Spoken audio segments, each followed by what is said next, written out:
கரூர் மாவட்டம் குளித்தலை அருகே சித்தலவாடி ஊராட்சி கீழ சித்தலவாடி பகுதியைச் சேர்ந்தவர் அன்பழகன். அவரின் மனைவி அன்னக்கிளி. அவருக்கு 45 வயது ஆகிறது. இவர் சித்தலவாடியில் உள்ள தனது தாய் வீட்டில் தனது கணவர் மற்றும் மகனுடன் வாழ்ந்து வந்தார். கடந்த சில ஆண்டுகளுக்கு முன்பு அவரது கணவர் இறந்துவிட்டார். அவரது தாயார் இருந்த வீடு அன்னக்கிளி என்பவரின் பெயரில் இருந்ததால் கடந்த 2017ஆம் ஆண்டு முதல் 2025ஆம் ஆண்டு வரை வீட்டு வரி ரசீது அவரது பெயரில் இருந்து வந்துள்ளது. 2026ஆம் ஆண்டு வீட்டு வரி ரசீது வாங்குவதற்காக சித்தலவாடி ஊராட்சி மன்ற அலுவலகத்திற்கு கடந்த 2 மாதங்களுக்கு முன்பு சென்றிருக்கிறார்.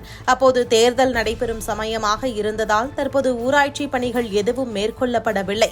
தேர்தல் முடிந்த பின்பு வீட்டு வரி ரசீது வாங்கிக் கொள்ளலாம் என்று ஊராட்சி செயலர் ரவி கூறியிருக்கிறார். தேர்தல் முடிவடைந்த பின்னர் வீட்டு வரி ரசீது வாங்கச் சென்றபோது நாளை வா என்று கூறி பல நாட்களாக அலைக்கழித்துள்ளனர்.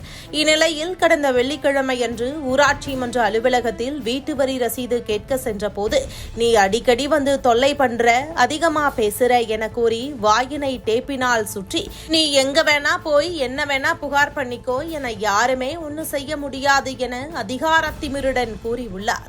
இதில் பாதிக்கப்பட்ட பெண்மணி லாலாப்பேட்டை காவல் நிலையத்தில் புகார் அளித்திருக்கிறார். அப்போது அப்புகாரினை விசாரித்த லாலாப்பேட்டை போலீசார் ஊராட்சி செயலர் ரவியை எச்சரித்து அவர்களுக்கு வீட்டு வரி ரசீது வழங்குமாறு அறிவுறுத்தியுள்ளார். மீண்டும் அவர் மறுநாள் சென்று வீட்டு வரி ரசீது கேட்கும்போது என் மீது புகார் அளித்தாய், எதற்காக இங்கு வந்தாய், நீ பஞ்சாயத்து அலுவலகத்திற்கு உள்ளே வரக்கூடாது என்று அவரை வெளியே பிடித்து தள்ளியுள்ளார்.